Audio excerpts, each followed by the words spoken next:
Anda kembali bersama kami dalam Metro Highlight. Pemirsa, berbicara soal kinerja DPR, sorotan selalu mengarah pada rendahnya kuantitas produk legislasi. Sebagai catatan saja, DPR periode 2014 hingga 2019 menghasilkan 91 produk legislasi. Turun dibandingkan DPR periode sebelumnya yang mampu mengesahkan 125 undang-undang. Walau irit dalam produk legislasi, DPR dinilai boros anggaran dalam pelaksanaan fungsi legislasi.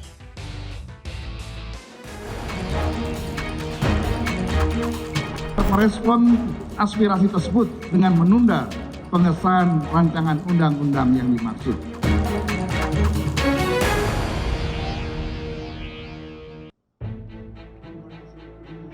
Sidang paripurna pada Senin 30 September 2019 menjadi rapat terakhir DPR masa bakti 2014-2019. Dalam paripurna penutup ini pun, DPR 2014-2019 tak menunjukkan sikap disiplin waktu. Rapat baru dimulai sekitar pukul 11, mundur 1 jam dari jadwal. Dalam rapat ini, Ketua DPR Bambang Susatyo mengucapkan terima kasih dan permohonan maaf kepada seluruh mitra kerja dan rakyat Indonesia. Pergi ke pantai melihat karang, ombak berombak, saling berkejaran. Jika kami ada salah dan kurang, dengan 10 jari mohon dimaafkan. Dalam rapat ini pula seluruh wakil rakyat sepakat untuk menunda pengesahan 5 rancangan undang-undang. Di antaranya, terdapat RUU kontroversial yang pengesahannya mendapat penolakan dari berbagai elemen masyarakat. DPR merespon aspirasi tersebut dengan menunda pengesahan rancangan undang-undang yang dimaksud. Antara lain KUHP, Lembaga Permasyarakatan, dan Pertanahan. Ketua DPR menyatakan DPR periode 2014-2019 telah menghasilkan 91 produk undang-undang. Kita DPR telah menyelesaikan 91 rancangan undang-undang yang terdiri atas 36 rancangan undang-undang dari daftar prolegnas 2015-2019 dan 55 rancangan undang-undang kumulatif terbuka. Sebagai catatan, kinerja legislasi DPR tahun 2014-2019 turun dibandingkan DPR periode sebelumnya yang mampu mengesahkan 125 undang-undang.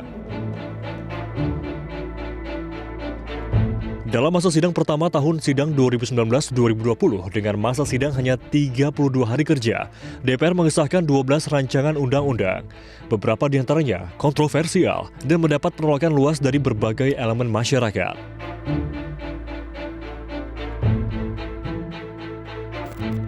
Sebut saja revisi Undang-Undang Nomor 30 Tahun 2002 tentang KPK. Materi revisi yang bertujuan memperkuat sistem pengawasan KPK dinilai melemahkan upaya pemberantasan korupsi. KPK juga meminta teman-teman di DPR tidak menggunakan wewenang tersebut untuk melemahkan dan melumpuhkan KPK.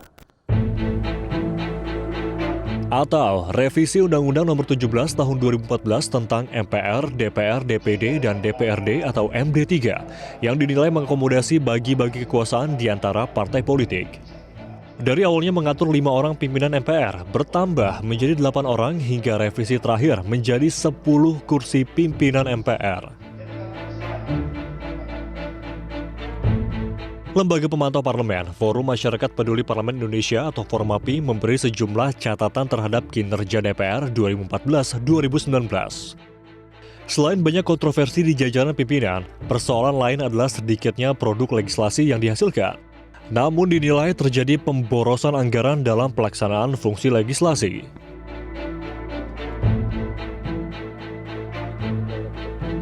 Secara kualitas, tak sedikit produk legislasi yang diajukan ke Mahkamah Konstitusi untuk uji materi. Revisi Undang-Undang Komisi Pemberantasan Korupsi misalnya, yang telah memasuki tahap sidang perdana. Tercatat, dari 641 undang-undang yang diuji materi, telah 1.262 perkara yang diputus MK, 261 perkara atau 20% dikabulkan MK.